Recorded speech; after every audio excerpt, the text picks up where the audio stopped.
Hi, Cal. Hey, how are you? Thanks for having me. Doing well. So somebody tweeted you a disgusting, or whatever, put on Instagram a disgusting message. And then how quickly did you decide I can work with this?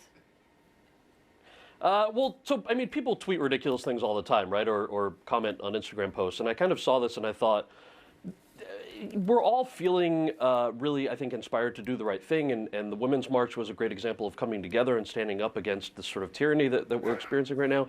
And look, I'm a pretty privileged guy, right? But I was reading that comment thinking, what about the 14-year-old me or the kids who look like me out there who don't have the luxury of this kind of platform? I'm like, maybe we can raise $2,500 and show guys like that we're better than this, because I know we're better than this. And so I just set up a CrowdRise page, and the next thing you know, it's over $2,500, and it goes to 5,000, and then it goes to 25,000, and that's I mean, all I did was put up a page, right? It just speaks to the tens of thousands of people who felt the same way I did and said, let's help some refugees out. At last count, as of this moment, $516,000. And the money, look, and the money is necessary, wow. so feel good about that. The need is still very great. Let's take off your actor hat and put on your policy wonk hat for a second, because you worked in this area and you did work in the Obama administration.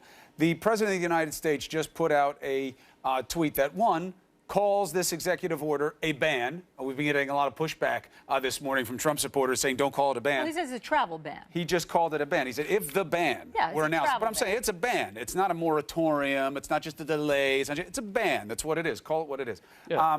That the bad would rush into the country if he had given any notice. That bad dudes, as he calls them, would have rushed in. That's not how our vetting works. How do you think the misinformation should be dealt with in terms of helping people deal with the real fear about Muslim extremism?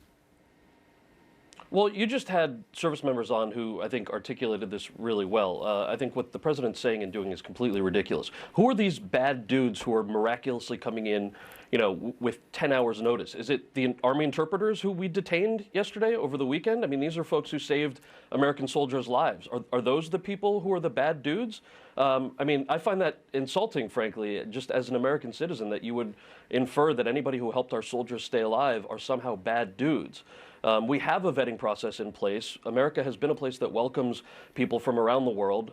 We do it safely. We do it well. None of the countries that he targets in this ban are countries that were involved in 9/11. Egypt and Saudi Arabia are not included. Just so happens that the president has property investments in both of these countries.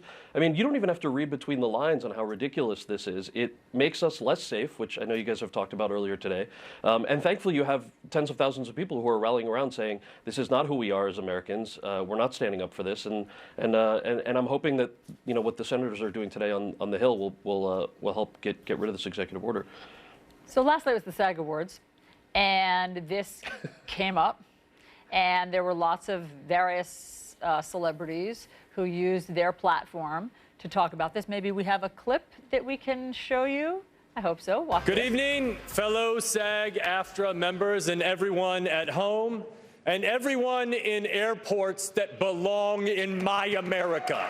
This immigrant ban is a blemish, and it is un-American. This story is about what happens when we put our differences aside and we come together as a human race. A lot of people are saying right now that actors shouldn't express their opinions when it comes to politics, but the truth is, actors are activists no matter what, because we embody the worth and humanity of all people.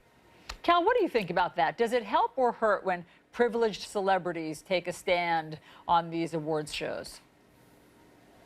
I don't know. I mean, a reality TV celebrity just tweeted about a Supreme Court pick, so I feel like that conversation has shifted significantly now that we have one as a president. But I think everybody should speak out. I mean, look, I think if you just go back to just as an actor, right, setting up this CrowdRise page for Syrian refugees, we've had people from all 50 states who have donated from 44 countries.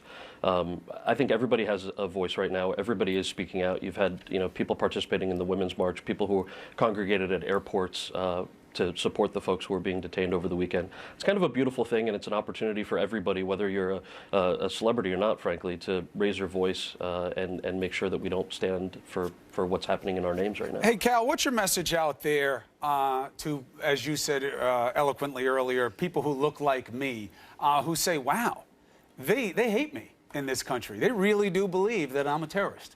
and that's it. Just a function of my faith. That's it. I don't care how they word it. That's what's going on. What do you say to them? Well, it's not true. I mean, that's not the America that I grew up in, and it's not the America that we have. And if you just look at, mentioning kind of this donor page alone, most of the donations were small dollar donations. They're from, like I said, all 50 states. I mean, these are Americans who are really coming out and saying, I want to show with $10 that this is not who we are. I want to show with a $25 donation this is not who we are. And if you're in one of those small towns, I think you're finding a lot of comfort online in a place where we're used to seeing negatives like bullying and things like that. Now you're turning on the TV and seeing millions of people rallying around and supporting, knowing that we are not that negative country, that we're so much better and greater than that. I don't suppose you've heard from that for guy. me, I don't know. Yeah, it is inspiring, Kelly. I don't suppose you've heard back from that guy who said you didn't belong in this country. No.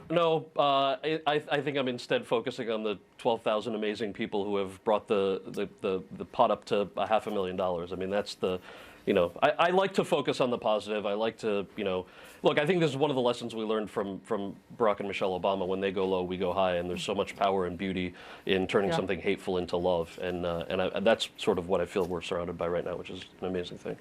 Penn, thanks so much for joining us. Thank you. I appreciate it. Thanks for having me. All right. Talk to you. Newsroom with Carol Costello.